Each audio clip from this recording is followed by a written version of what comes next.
Bismillahirrahmanirrahim. Assalamualaikum warahmatullahi wabarakatuh.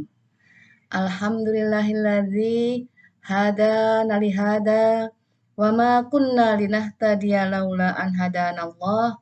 Laqad jaa rasulu rabbina bil haqq wa nudu antilkumul jannah uristumuha bima kuntum ta'malun.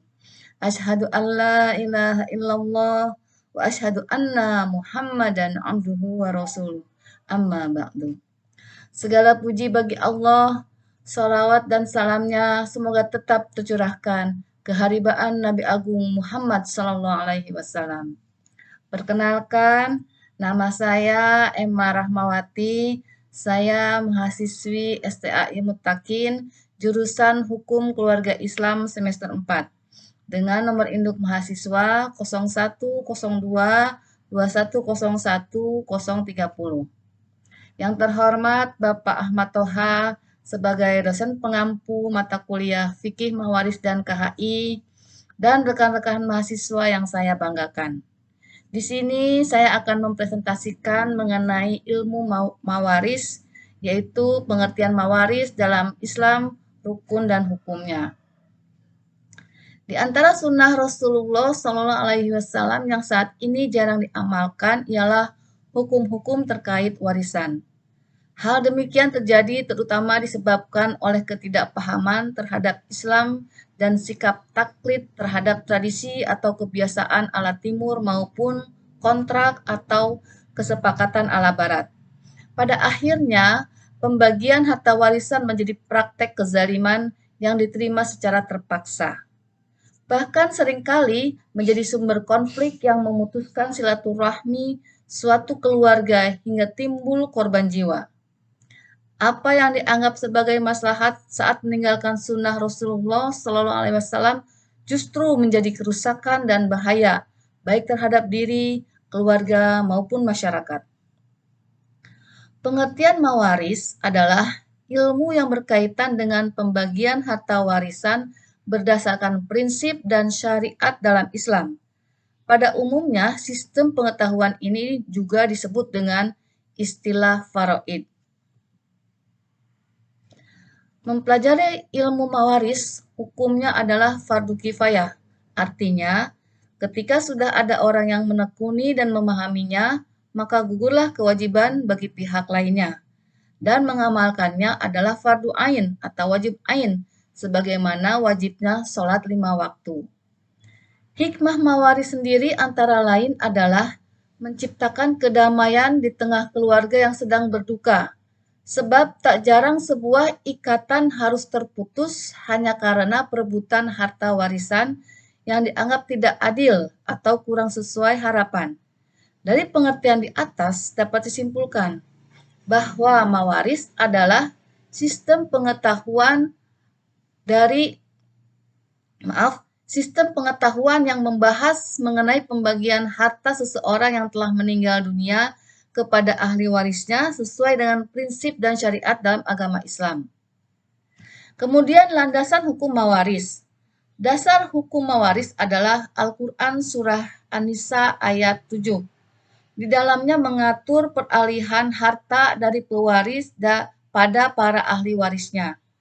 Hal tersebut selaras dengan terjemahan yang berbunyi, bagi seorang laki-laki ada hak bagian dari harta peninggalan ibu, bapa, dan kerabatnya. Begitu pula dengan perempuan, ada hak bagian dari harta peninggalan ibu, bapa, dan kerabatnya, di mana sedikit atau banyaknya telah ditentukan berdasarkan bagian masing-masing. Sedangkan dasar hukum yang menjelaskan mengenai ketentuan dari jumlah pembagian dari mawaris adalah Al-Quran Surah An-Nisa ayat 11 dan 12, di mana pada ayat tersebut menjelaskan mengenai siapa saja yang berhak menerima dan berapa besarannya. Sekarang kita beralih kepada rukun mawaris. Rukun mawaris, 3 pihak yang wajib terlibat di dalam pelaksanaan rukun mawaris adalah sebagai berikut. Yang pertama adalah pewaris. Pewaris atau bisa disebut juga al-muwaris adalah pemilik harta warisan yang telah meninggal. Yang kedua adalah ahli waris. Ahli waris atau juga dikenal dengan istilah al-waris adalah pihak penerima harta. Biasanya mereka masih memiliki hubungan darah atau pernikahan dengan pewaris. Salah satu syarat untuk menjadi pihak ini masih dalam keadaan hidup ketika al-muwaris meninggal dunia. Yang ketiga adalah tirkah. Rukun ketiga mawaris adalah tirkah, yaitu harta yang ditinggalkan al-muwaris pada al-waris, di mana sebelum proses pewarisan dilakukan, sudah dikurangi dengan biaya-biaya seperti pengurusan jenazah, pelaksanaan wasiat, dan juga utang piutang milik pewaris. Kemudian sebab memperoleh warisan. Adapun hal-hal yang menyebabkan seseorang akhirnya menerima warisan antara lain adalah sebagai berikut. Pertama, adanya hubungan kekerabatan atau nasab. Kekerabatan artinya hubungan nasab antara pewaris dan ahli waris, di mana hal tersebut disebabkan oleh adanya ikatan darah atau keturunan. Yang kedua, adanya hubungan pernikahan. Hubungan pernikahan juga menjadi penyebab seseorang berhak menerima warisan. Yang ketiga, karena wala. Wala juga merupakan salah satu penyebab seseorang menerima warisan. Hal ini dapat terjadi ketika ada orang yang memerdekakan budak dan di kemudian hari budak tersebut menjadi kaya. Maka orang yang memerdekakannya berhak mendapatkan warisan dari budak tersebut. Adapun penghalang mendapat warisan atau mawani'ul irsi atau hijab bil wasfi antara lain adalah 1. Membunuh orang yang akan mewarisi, baik sengaja ataupun tidak. Yang kedua, berbeda agama atau kafir, baik kafir asli maupun kafir murtadi. Harta kafir murtad diserahkan ke Baitul Mal. Yang ketiga, tidak merdeka atau hamba sahaya. Kemudian, ada hal-hal yang perlu diperhatikan dalam mawaris. Pada masa sekarang ini, mawaris adalah ilmu langka yang tidak banyak ditekuni atau dipelajari oleh orang-orang. Padahal, keberadaan dari pengetahuan ini masih sangat dibutuhkan.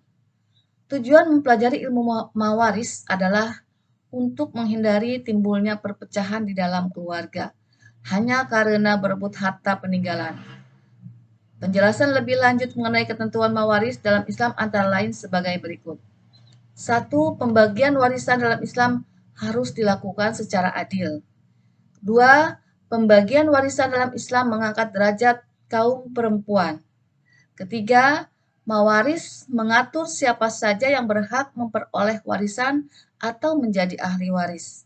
Dan yang keempat, mawaris juga mengatur siapa saja yang tidak berhak mengambil warisan berdasarkan sebab-sebab tertentu. 5. Mawaris juga menyebutkan golongan mana saja yang berhak menjadi ahli waris secara rinci. Pembagian harta menggunakan hukum mawaris tentu saja berbeda dengan penggunaan adat atau perdata. Bagi umat Islam, membagikan warisan berdasarkan syariat merupakan bukti ketaatan terhadap perintah agama. Dalam Islam, pembagian harta warisan memiliki klasifikasi dan prinsip tertentu, sehingga jika tidak sesuai dengan ilmunya, maka bisa saja pembagiannya tidak tepat. Demikianlah presentasi dari saya. Mohon maaf bila ada salah kata dan saya ucapkan terima kasih. Billahi taufik wal hidayah. Wassalamualaikum warahmatullahi wabarakatuh.